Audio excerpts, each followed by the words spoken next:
महाराष्ट्र के नासिक की पहाड़ियों में दूर दूर तक फैली हरे भरे बेलों की पंक्तियों की कल्पना कीजिए। यह फ्रांस या इटली नहीं है, यह भारत है, जहां एक बड़ा सपना पनपना शुरू हुआ।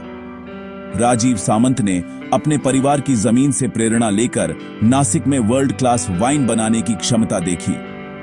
ऐसे समय में जब भारत में चाय और व्हिस्की का बोलबाला था, वाइन एक विदेशी कॉन्सेप्ट थी, लेकिन राजीव को यकीन था कि जमीन के गर्म दिन और ठंडी रातें अंगूरों के लिए परफेक्ट हैं। उन्होंने इस विजन को पूरा करने के लिए कैलिफोर्निया में अपनी आरामदायक जिंदगी छोड़ दी। उनके लिए यह सिर्फ बिजनेस से बढ़कर था, यह भारत के लिए एक नई संस्कृति बनाने के बारे में था। वह भारतीय वाइन को दुनिया के नक्शे पर लाना चाहते थे। यह सफर अनिश्चितताओं से भरा था। आप उन लोगों को वाइन कैसे बेचेंगे जिन्होंने कभी इसे चखा ही नहीं? आप किसानों को नई फसलें उगाने के लिए कैसे मनाएंगे? लेकिन राजीव का जुनून अटूट था।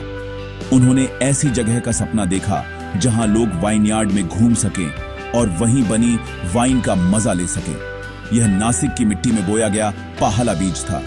वह एक सपना, एक क्रांति को जन्म देगा। यह सुला विनयार्ड्स की कहानी है। यह इस बारे में है कि कैसे एक व्यक्ति के विजन ने एक क्षेत्र को बदल दिया और भारत को एक नई पहचान दी। एक छोटे से पारिवारिक प्लॉट से सुला आधुनिक भारत का प्रतीक बन गया। यह जुनून, कड़ी मेहनत और असंभव में विश्वास करने की कहानी है। नासिक, जो कभी एक पवित्र शहर था, भारत की वाइन कैपिटल बन गया। यह सब इसलिए हुआ क्योंकि एक सपने ने अलग होने की हिम्मत की। सुला की कहानी सैन फ्रांसिस्को से शुरू होती है, जहां राजीव सामंत टेक में काम करते थे और कैलिफोर्निया की मशहूर वाइनरीज में जाते थे। उन्होंने देखा कि कैसे वाइन लोगों को एक साथ लाती है और सोचा कि क्या भारत में भी ऐसा कुछ हो सकता है। 1990 के दशक की शुरुआत में राजीव ने अपनी नौकरी छोड़ दी और नासिक लौट आए। उन्होंने पारंपरिक फसलों पर विचार किया, लेकिन कैलिफोर्निया के विनियर्ड्स की यादें ताजा थीं। नासिक का मौसम, गर्म दिन, ठंडी रातें उन्हें नापा वैली की याद दिलाता था। उन्हें एहसास हुआ कि यह वाइन के अंगूरों के लिए आदर्श था। उस समय भारतीय वाइन दुर्लभ थी और इसे एक लग्जरी माना जाता था। राजीव वाइन को सभी के लिए सुलभ बनाना चाहते थे, न कि सिर्फ एलीट क्लास के लिए। कैलिफोर्निया की आरामदायक वाइन संस्कृति से प्रेरित होकर उन्होंने भारत में एक स्वागत योग्य जगह बनाने का लक्ष्य रखा। उन्होंने अपने वेंचर का नाम अपनी मां सुलभ के नाम पर सुला रखा। राजीव अब नासिक को एक जीवंत वाइन क्षेत्र में बदलने के मिशन पर एक एंटरप्रेन्योर थे। वह जानते थे कि यह मुश्किल होगा, लेकिन उनका विजन साफ था। वह भारत और दुनिया को दिखाना चाहते थे कि क्या संभव है। सुला इसी शक्तिशाली विचार से पैदा हुआ था। यह सिर्फ वाइन से बढ़कर था, यह धारणाओं को बदलने के बारे में था। राजीव की यात्रा अभी शुरू हुई थी, एक एक अंगूर करके। यह सपना भारतीय मिट्टी में जड़ें जमाने वाला था। अपने विजन के साथ राजीव सामंत ने इसे हकीकत बनाने के लिए एक्सपर्ट्स की तलाश की। वह केरी डैम्स्की को लाए, जो एक मशहूर कैलिफोर्नियन वाइन मेकर थे। केरी ने पुष्टि की कि नासिक की जमीन प्रीमियम अंगूरों के लिए परफेक्ट थी। साथ में उन्होंने एक बड़ा कदम उठाया, सॉविनियन ब्लैंक और चेनिन ब्लैंक जैसी इंटरनेशनल वैरायटीज लगाईं, जो पहले कभी इस क्षेत्र में नहीं उगाई गई थीं। स्थानीय किसानों को उन पर शक था, लेकिन राजीव और केरी लगे रहे। 1936 में उन्होंने पारिवारिक जमीन के 30 एकड़ में पहाली सुला वाइन लगाई। टीम ने सब कुछ शुरू से सीखा, वाइन की देखभाल करना, कटाई का समय तय करना और एक मॉडर्न वाइनरी बनाना। पहले दिन से ही उनकी प्राथमिकता क्वालिटी थी। 2000 में सुला ने अपनी पहाली वाइन रिलीज की। ताजा, क्रिस्प फ्लेवर्स ने भारतीय उपभोक्ताओं को हैरान कर दिया। यह लॉन्च एक बड़ी सफलता थी, जिसने सुला के आधिकारिक जन्म को चिह्नित किया। वे पहाली बोतलें सिर्फ वाइन नहीं थीं, वे एक घोषणा थी कि भारत वर्ल्ड क्लास वाइन बना सकता है। सुला की यात्रा शुरू हो चुकी थी और एक क्रांति चल रही थी। नासिक के विनयार्ड्स कभी पहाले जैसे नहीं रहेंगे। सुला सिर्फ एक ब्रांड नहीं था, यह एक आंदोलन था। भारतीय वाइन आ चुकी थी, शानदार वाइन लॉन्च करना सिर्फ शुरुआत थी। सुला को भारत में एक वाइन कल्चर बनाना था। ज्यादातर भारतीयों को वाइन मुश्किल और अनजान लगती थी। राजीव जानते थे कि उन्हें वाइन को सुलभ और मजेदार बनाना होगा। सुला ने शहरों में आरामदायक वाइन टेस्टिंग इवेंट्स ऑर्गेनाइज किए, लोगों को बिना किसी नियम के वाइन का मजा लेना सिखाया।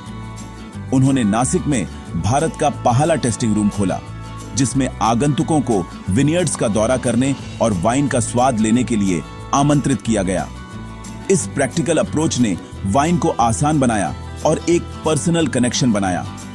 लोग सिर्फ सुला के एक्सपीरियंस के लिए नासिक आने लगे। सुला की मार्केटिंग सेलिब्रेशन और रिलैक्सेशन पर सेंट्रित थी, वाइन को भारतीय खाने के साथ जोड़कर। टेस्टिंग, टूर और एजुकेशन के जरिए सुला ने वाइन को एक खुशी बना दिया, न कि एक रहस्य। वे सिर्फ बोतलें नहीं बेच रहे थे, वे भारत को एक नई लाइफस्टाइल अपनाने के लिए आमंत्रित कर रहे थे। सुला के प्रयासों ने धीरे धीरे एक वाइन प्रेमी कम्युनिटी बनाई, एक नई संस्कृति जड़ें जमा रही थी। सुला की सफलता लगातार इनोवेशन और भारतीय स्वाद को समझने से मिली। राजीव ने सभी के लिए वाइन की एक विस्तृत रेंज बनाई, शुरुआत करने वालों से लेकर कॉनसर्स तक। सुला ने जिनफंडेल और रीजलिंग जैसे ब्लेंड्स पेश किए, जो भारतीय व्यंजनों के लिए परफेक्ट थे। उन्होंने भारत में रोजे वाइन की शुरुआत की, जो गर्मियों में हिट रही। सुला ने वाइन को किफायती बनाया, सुला क्लासिक्स और स्मारा रेंज लॉन्च की। इसने वाइन को लोकतांत्रिक बनाया, इसे लाखों लोगों तक पहुंचाया।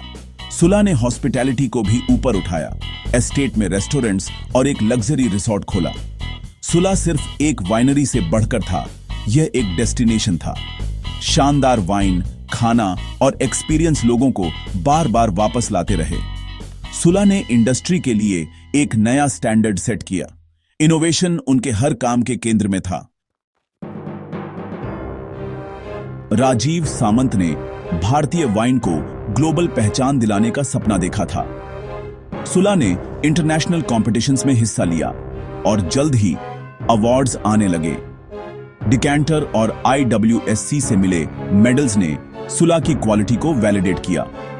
हाथ में अवार्ड्स के साथ सुला ने 30 से ज्यादा देशों में एक्सपोर्ट करना शुरू किया।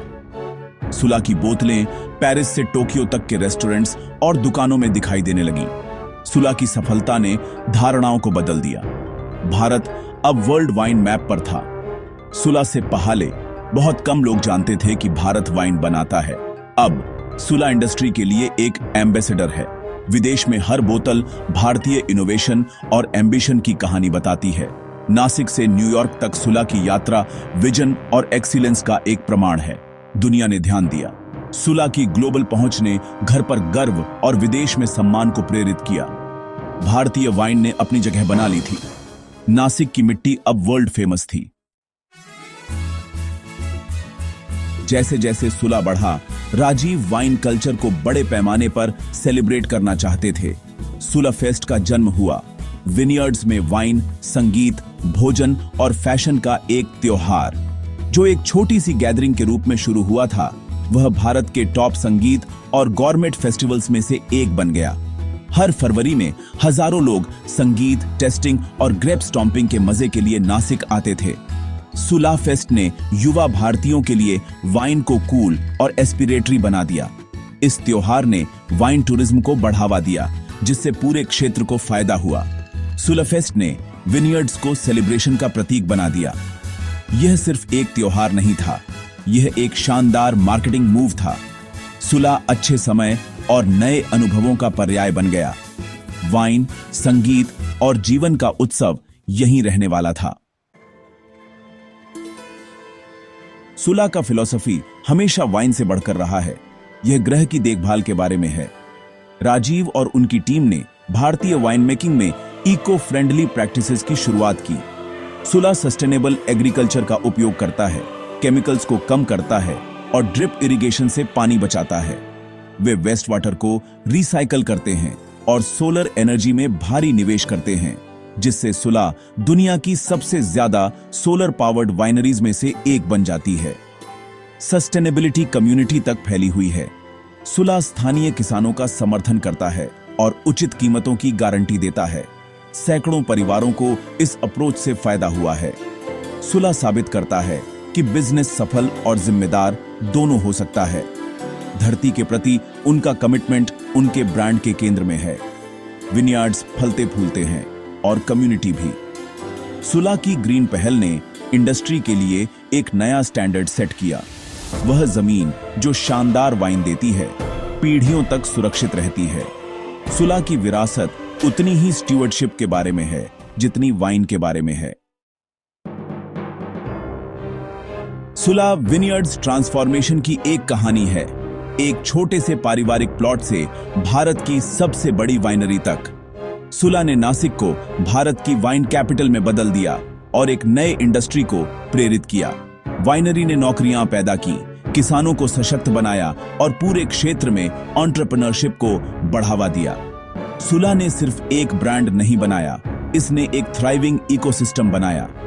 आज सुलह आधुनिक इनोवेटिव भारत के प्रतीक के रूप में खड़ा है। इसने इस मिथक को तोड़ दिया कि शानदार वाइन केवल यूरोप से आती है। विदेश में खोली गई हर बोतल भारत की क्षमता का स्वाद है। सुलह एक नए भारत का एम्बेसडर है, आत्मविश्वासी और वर्ल्ड क्लास। राजीव के विजन से लेकर ग्लोबल लेगेसी तक सुलह की यात्रा उल्लेखनीय है। यह इस बात का प्रमाण है कि जुनून और विजन कहीं भी सफलता दिला सकते हैं। सुलह की कहानी आने वाली पीढ़ियों को प्रेरित करेगी। नासिक की मिट्टी में निहित एक विरासत।